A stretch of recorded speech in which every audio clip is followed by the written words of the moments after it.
आप देख रहे हैं शहर crime digital news channel. Indore के लोकप्रिय पूर्व विधायक आकाश जी विजयवर्गीय के चाहने वाले ने अपने सीने पर टैटू बनवाकर अपने एक कट्टर कार्यकर्ता होने का आकाश जी को सबूत दिया।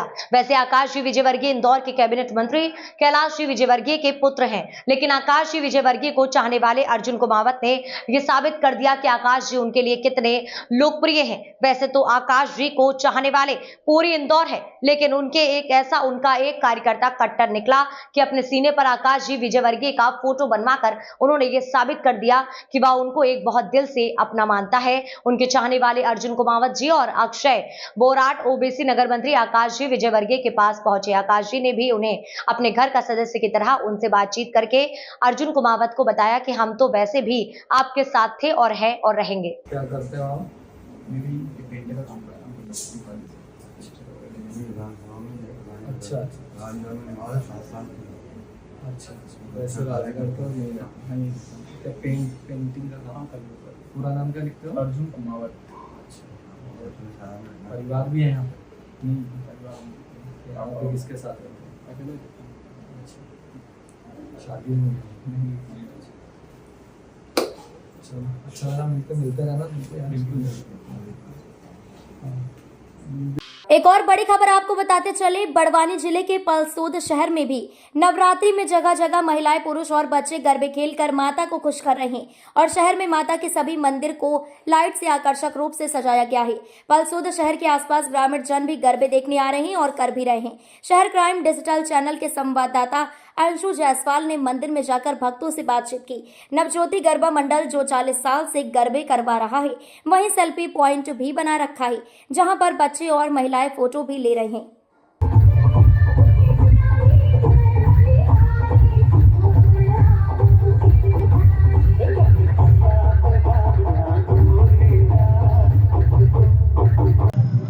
नमस्कार, मैं अंशु जायसवाल। आप देख रहे हैं शहर क्राइम डिजिटल न्यूज़। पलसुद नगर में शरद नवरात्रि उत्सव को बड़ी धूमधाम से मनाया जा रहा है, जहां श्री राम प्रांगण में मां दुर्गा मां अम्बे की आरती पूजन अर्चना की जा रही है। वहीं नवज्योति गरबा उत्सव मंडल द्वारा गरबा रास का आयोजन किया गया है, जहां हम कुछ महिलाओं से जानते हैं कि कैसा रहा, अनुभूति क्या थी, आनंद किस तरह का था उनका। नमस्कार, क्या नाम है आपका? ललिता महाकाल। ये कार्यक्रम कब से चल रहा है? ये कार्यक्रम पिछले 40 से 45 साल के अधिक समय हो गया है। नवज्योति उत्सव मंडल के नाम से चलता है। यहाँ पर आसपास के एरिया की महिलाएं और सभी पुरुष और बालक बालिकाएं सभी नाचते हैं और रास का मजा लेते हैं। कुछ महिलाएं सेल्फी पॉइंट लेती हुई नजर आई थी, तो किस तरह के ड्रेस कोड वगैरह थी, साड़ी वगैरह कुछ? वो ड्रेस कोड हमने 9 दिन का रखा हुआ है। हर रोज एक नई येलो, ग्रीन और आज है तो चुनरी साइड में मतलब रेड कलर की उस ड्रेस कोड में आई है, और कल फिर और नए ड्रेस कोड में हर रोज ड्रेस कोड बदलता रहता है। स्वास्थ्य विभाग एवं राजस्व विभाग के संयुक्त दल द्वारा विकासखंड बनावर के सेक्टर ग्राम खंडुलाई में अवैध रूप से संचालित निजी चिकित्सा व ग्राम लुनेहरा सड़क निजी चिकित्सा व्यवसायियों की यहां छापामार कार्यवाही की। ग्राम खंडुलाई में 2 निजी चिकित्सा व्यवसाय पैथिक दवाइयां और बाटले जब्त कर क्लिनिक सील किया गया तथा लुनेरा सड़क में एक निजी चिकित्सा व्यवसाय संचालित करने वाले के यहां एलोपैथिक दवाइयां जब्त कर क्लिनिक को सील किया गया। दस्तावेजों की जाँच की जा रही है। कार्यवाही संचालित होती देखकर बाकी झोला छाप चिकित्सक अपने क्लिनिकों पर ताला लगाकर भाग खड़े हुए। जब्त दवाइयों का पंचनामा बनाया गया है एवं कार्यवाही जारी है। डॉक्टर सुनील देसाई द्वारा बताया गया है कि ये कार्यवाही निरंतर जारी रहेगी एवं अवैध रूप से संचालित क्लिनिकों को सील किया गया। एलोपैथिक पद्धति में गैर मान्यताधारी झोला छाप चिकित्सकों का विरुद्ध कार्यवाही की जाएगी। कार्यवाही बीएमओ डॉक्टर संजय मोवेल, दल में खंड विस्तार प्रशिक्षक HC पचूरेकर, राजस्व निरीक्षक रोहित जायसवाल, सुपरवाइजर मुकेश सोलंकी एवं MPW बाबूलाल इसके शामिल है। सर, ये जो झोला छाप डॉक्टरों के ऊपर कार्रवाई की गई, क्या कुछ पाया गया? हाँ, इसमें अभी वरिष्ठ कार्यालय के निर्देशानुसार झोला छाप डॉक्टरों के ऊपर कार्रवाई हमारे मनावर BMO सर द्वारा की गई है, जिसमें एलोपैथिक दवाइयाँ पाई गई है और उन दवाइयों को सील कर उन क्लिनिक को सील किया गया और उक्त जो झोला छाप डॉक्टर हैं उन पे भी कार्रवाई की गई है। ये अभी 2 खंडलाई में की गई है और एक लुनेरा बुजुर्ग में की गई है। क्या पाया गया? उसमें एलोपैथिक दवाइयाँ पाई गई है। उनको जब्त किए और क्लिनिक को भी सील किया गया। और आगे भी ये कार्रवाई जारी रहेगी। आपका सोनभद्र में ओबरा सी में कार्यरत टीएमसी कंपनी में श्रमिकों का पिछले 4 महीनों से वेतन बकाया है। इस बारे में कई बार मजदूरों ने अपने नियोक्ता से संपर्क किया, परंतु अब तक कोई समाधान नहीं हुआ। इस आर्थिक संकट के कारण मजदूरों को अपने परिवार के भरण पोषण में अत्यधिक कठिनाइयों का सामना करना पड़ रहा है, जिनके सभी मूलभूत आवश्यकताएं प्रभावित हो रही हैं। रोजमर्रा की जरूरतों को पूरा करना मुश्किल हो गया है। बच्चों की शिक्षा और चिकित्सा जैसी अनिवार्य आवश्यकताओं को पूरा करने में असमर्थ है। वेतन का बकाया होने के कारण श्रमिकों में मानसिक तनाव और असुरक्षा की भावना बढ़ रही है। हमारी कार्य क्षमता पर नकारात्मक प्रभाव डाल रही है। बहुत से श्रमिकों ने घर चलाने के लिए बैंकों से ऋण लिया हुआ है और वेतन न मिलने के कारण उन्हें समय पर किस्त चुकाना संभव नहीं हो पा रहा, जिससे ब्याज का बोझ भी बढ़ रहा है। मजदूरों ने कहा कि हमने अब तक शांति और संयम के साथ अपने अधिकारों के लिए इंतजार किया, लेकिन हमारी समस्याओं की अनदेखी लगातार हो रही है। इसी को लेकर एसडीएम ओबरा को तहसील में पहुंचकर यह पत्र आपको चेतावनी स्वरूप लिख रहे हैं कि यदि शीघ्र ही हमारी समस्याओं का समाधान नहीं हुआ और हमारा बकाया वेतन जल्द से जल्द नहीं मिला तो हम मजबूरन आंदोलन करने पर विचार करेंगे। ग्राम सेवा समिति के अध्यक्ष शिवदत्त दुबे ने मजदूरों के साथ तहसील पर प्रदर्शन करते हुए एसडीएम ओबरा से वार्ता करते हुए कहा कि हमारी मुख्य मांगे निम्नलिखित हैं। 3 महीने का बकाया वेतन तत्काल प्रदान किया जाए, भविष्य में समय पर वेतन भुगतान की सुनिश्चितता हो, श्रम कानूनों का पालन और कार्यस्थल पर सभी सुरक्षा मानकों का प्रावधान सुनिश्चित किया जाए। इस मौके पर शिवदत्त दुबे, महेश अग्रहरी, उमेश शुक्ला एडवोकेट आदि सैकड़ों मजदूर उपस्थित रहे। मजदूर एकता जिंदाबाद, मजदूर एकता जिंदाबाद, ठेकेदार की मनमानी नहीं चलेगी, मजदूरों का शोषण बर्दाश्त नहीं होगा, मजदूर एकता जिंदाबाद, मजदूर एकता जिंदाबाद।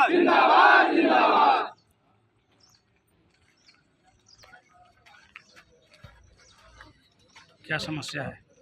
ये मैं ग्राम सेवा समिति अध्यक्ष शिवदत्त दुबे हूँ और ये हमारे ओबरा टीएमसी के जो है दुसान कंपनी संबद्ध टीएमसी के वर्कर हैं, जिनका लगभग 4 महीने से पेमेंट नहीं हो पाया है और बेचारे भुखमरी कगार पर हैं और इनका पेमेंट भी नहीं किया गया। इनको नौकरी से इनको काम से निकाल भी दिया गया और श्रम कानूनों का बिल्कुल पालन नहीं किया जा रहा है। यहाँ की पिछले कुछ महीने इनका जुलाई में 26 दिन का पेमेंट बनाया गया। अब वही व्यक्ति का जुलाई महीने में 10 दिन का पेमेंट माने मनमानी तरीके से इनका पेमेंट बनाया जा रहा है और यदि ये धमकी दिया जा रहा है कि हम हमारा जो है बिल्कुल तुम लोग कुछ नहीं बिगाड़ पाओगे, हमारे सारे साथ हमने अधिकारियों को मिला लिया है, कोई जो है तुम लोगों का कुछ नहीं काम करेगा जो है। इस तरह से ये आदरणीय हमारे यशस्वी मुख्यमंत्री योगी आदित्यनाथ जी का है, जो सदैव गरीबों के हित के लिए काम करते हैं, तो इनकी आवाज़ को बुलंद किया जाएगा और इनका जो हक है इनके साथ हक दिया जाएगा। और सरकार की छवि को जो लोग खराब करने की कोशिश कर रहे हैं, चेतावनी है उनको भी जो है उनको सामने खड़ा करा करके ये इस मजदूरों का जो इन्होंने हक लेने के लिए इनके आवाज़ को दबाया जा रहा है और दुसान कंपनी से संबंध टीएमसी के साथ जो है लोग मिलजुल करके इनके साथ शोषण किया जा रहा मजदूरों का, ये कतई बर्दाश्त नहीं किया जाएगा। ये लखनऊ तक आवाज़ होगी तो मैं उसको उठाऊंगा। और इस भैया बताइए जो है क्या समस्या है? समस्या ये है कि सर हम लोग का अभी तक कोई वेतन नहीं दिया गया है। किस कंपनी से हैं? हम लोग टीएमसी कंपनी से हैं, दुसान का कॉन्ट्रैक्टर है टीएमसी जी, उसी के अंदर में हम। क्या कह रहा है ठेकेदार? ठेकेदार तो कुछ कह ही नहीं रहा है, कह रहा है कि सीधे तुम लोग को जहाँ जाना है जाओ, जो करना है करो, हम समझ लेंगे। आप लोगों की मजदूरी कितने दिन से बकाया है? हम लोग का मजदूरी जुलाई से लेकर के अभी तक बाकी है, अक्टूबर तक ले। पेमेंट के लिए ठेकेदार क्या कह रहा है?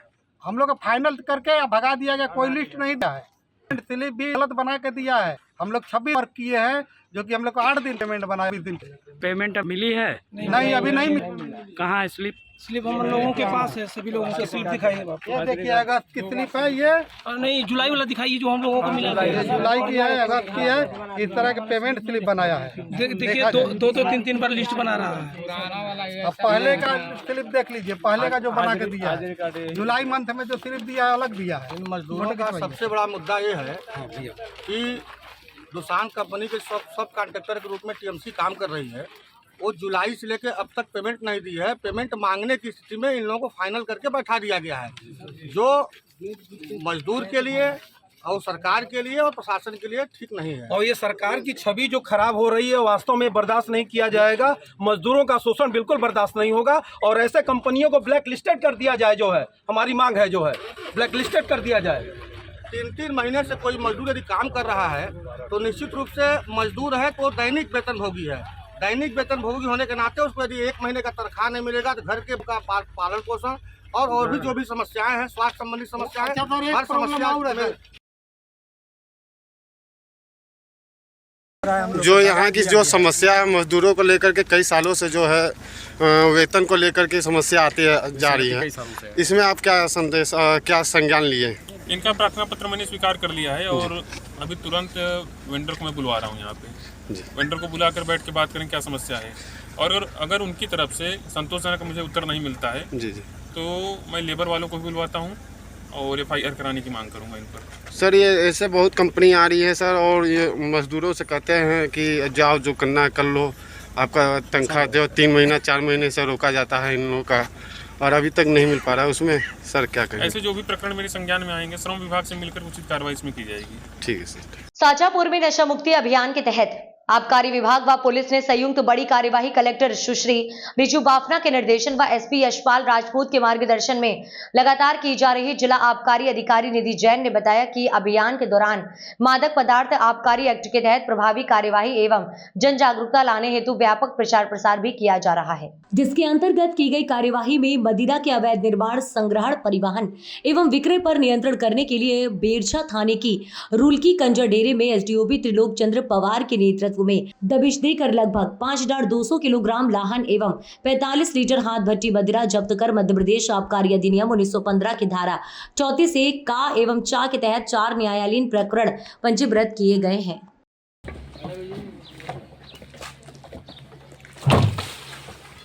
लाहन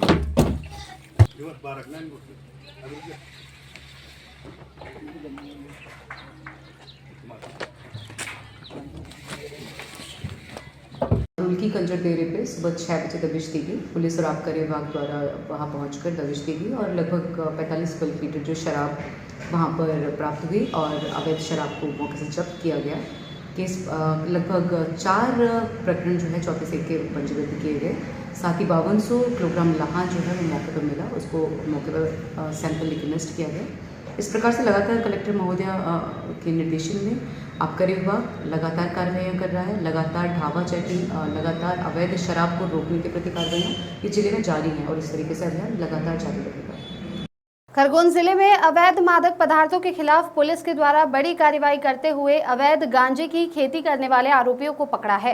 आरोपियों के खेत से भारी मात्रा में अवैध गांजे के पौधे जब्त किए हैं। खरगोन के बेड़िया और बिस्टान थाने के द्वारा कार्रवाई करते हुए 2 आरोपियों को गिरफ्तार कर 3 प्रकरण दर्ज किए। इनके खेतों से 1116 पौधे जब्त किए गए, जिनकी कीमत लगभग 14 लाख रुपए बताई जा रही है। बेड़िया थाने पर 2 प्रकरण में 90 पौधे और बिस्टान थाने पर 1 प्रकरण में 1026 पौधे जब्त कर पंजीबद्ध किया गया। SP ने बताया कि बेड़िया और बिस्टान थाने के द्वारा कार्रवाई की गई, जिसमें 1126 गांजे के पौधे जिनकी कीमत लगभग 15 लाख रुपए है, जिन्हें जब्त किया गया है। आरोपियों से पूछताछ की जा रही है। अवैध मादक पदार्थों के खिलाफ कार्रवाई जारी रहेगी। सर ये मादक पदार्थों पर किस तरह कार्रवाई की गई? सर जेल में बड़ी कार्रवाई की गई। खरगोन पुलिस के द्वारा अवैध मादक पदार्थों के विरुद्ध अभियान चलाकर एक बड़ी कार्रवाई अभी कुछ ही समय पहले की है। इसमें बेड़िया थाने पे 2 प्रकरण अवैध गांजे के दर्ज किए गए हैं, साथ ही साथ 1 प्रकरण बिस्टान थाने में दर्ज किया है। यदि देखा जाए तो इन तीनों प्रकरणों में कुल 1100 से अधिक विकसित गांजे के पौधे बरामद किए हैं और वज़न के अनुसार यदि देखा जाए तो करीब 400 किलो के आसपास का ये गांजा होता है और कीमत के अनुसार यदि आकलन किया जाए तो करीब 14-15 लाख का कीमत का ये गांजा है। इस पूरे मामले में अभी तक 2 व्यक्तियों की गिरफ्तारी की जा चुकी है और मामला अभी इन्वेस्टिगेशन में है। डिटेल तथ्य इन्वेस्टिगेशन के पश्चात पता चलेंगे और उस अनुसार कार्रवाई की जाएगी। सर सर्चिंग और भी जारी रहेगी अभी जिले में पूरी? लगातार हमारी इस प्रकार की अवैध मादक पदार्थों के विरुद्ध कार्रवाई जारी रहेगी और कोई भी व्यक्ति अवैध मादक पदार्थों को उगाने में, उनका भंडारण, परिवहन या विक्रय में किसी प्रकार का कोई सहयोग करता है, उसकी यदि कहीं से भी कोई इन्फॉर्मेशन हमको मिलती है तो हम लोग त्वरित वैधानिक कार्रवाई उस पर करेंगे। अमानीगंज विकासखंड के नगर पंचायत कुमारगंज में स्थित अकमा गांव में मिल्कीपुर विधानसभा में होने वाले उपचुनाव के मद्देनजर अस्थायी गौशाला का निर्माण सरकार द्वारा करवाया गया, किंतु प्रशासनिक अधिकारियों की लापरवाही के कारण उक्त गौशाला में अव्यवस्था का बोलबाला है। यहां पर पशुओं के लिए भूसा, चारा आदि की किल्लत है, जिसके कारण भूख से व्याकुल पशु मौका मिलते ही भाग जाते हैं, लेकिन जो पशु बीमार या अपंग है वो वहीं लाचार पड़े रहते हैं, जिसमें से 4 पशुओं की मृत्यु अभी हाल ही में हुई, जिनकी लाशें वहीं पर है और चील कौवे उन्हें नोच रहे हैं। पशुओं की लाशें खुले में रहने से दुर्गंध और संक्रामक रोग फैल रहा है, जिसकी सुध लेने वाला कोई नहीं है। इस बारे में जब खंड विकास अधिकारी अखिलेश गुप्ता से बात की गई तो उनका जवाब था कि मैं अवकाश पर हूं और अस्थायी गौशाला के लिए बजट की व्यवस्था करवाई जा रही है। पशुओं की मौत के बारे में सवाल पर उनका कहना है कि पशुओं का मरना स्वाभाविक है और उनके अंतिम संस्कार की व्यवस्था की जा रही है, जबकि वास्तविकता इसके विपरीत है। अगर सरकार का यही रवैया रहा तो भाजपा के लिए मिल्कीपुर के उपचुनाव में जीत हासिल करना टेढ़ी खीर साबित होगा।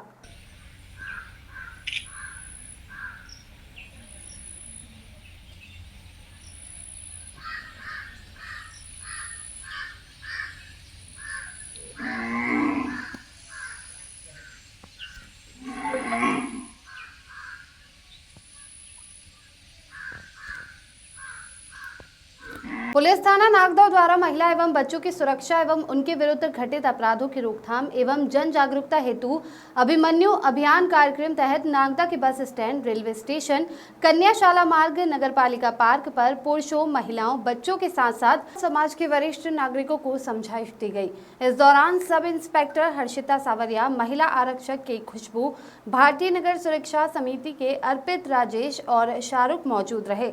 बता दें कि मध्य प्रदेश पुलिस मुख्यालय भोपाल के निर्देशानुसार प्रदेशव्यापी महिला एवं बच्चों के विरुद्ध हो रहे अपराधों एवं घरेलू हिंसा की रोकथाम तथा सुरक्षित वातावरण उपलब्ध कराने के उद्देश्य से जागरूक करने हेतु 3 सितंबर से 10 तक संचालित किया जा रहा है। इसी तारतम्य में कार्यक्रम आयोजित कर लोगों को अपराधों को रोकने की समझाइश दी जा रही है।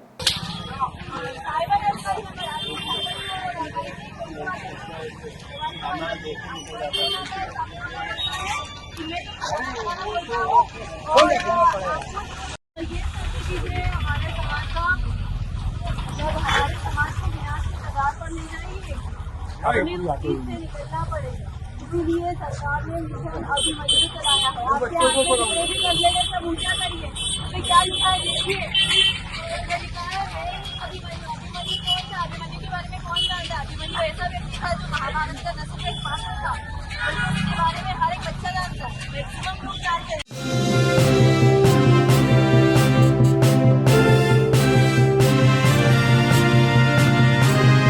आप देख रहे हैं शहर crime digital news channel.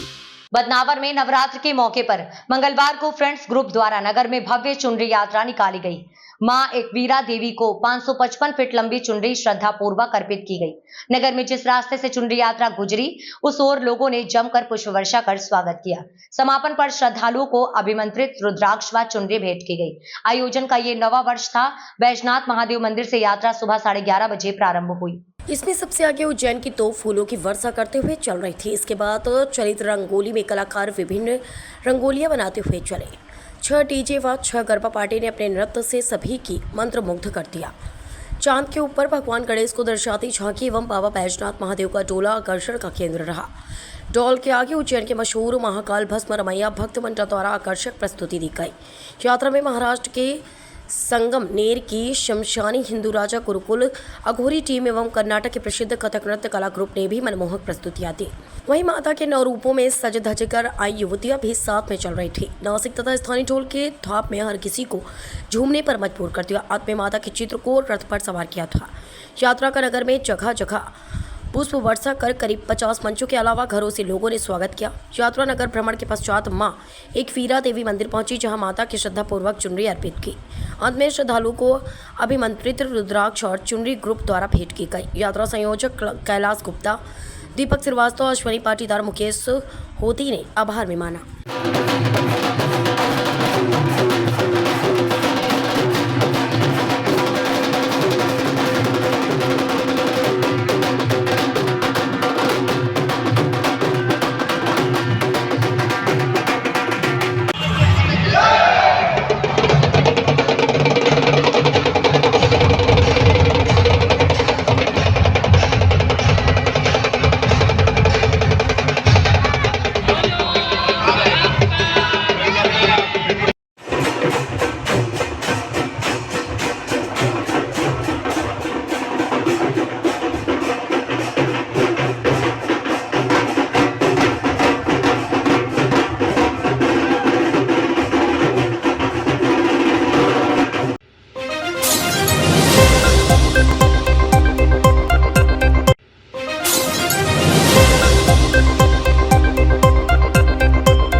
UP के प्रतापगढ़ जिले से बड़ी खबर सामने आ रही है। योगी सरकार के कैबिनेट मंत्री संजय निषाद के काफिले का एक्सीडेंट हो गया है। खबर आ रही है कि इस हादसे में मंत्री घायल हुए हैं, साथ ही काफिले की गाड़ियां भी क्षतिग्रस्त हो गई हैं। इसके बाद मंत्री संजय निषाद को जिले के मेडिकल कॉलेज में भर्ती कराया गया है। जानकारी के मुताबिक ये दुर्घटना प्रतापगढ़ रायबरेली बॉर्डर के करिया बाजार के पास हुआ है।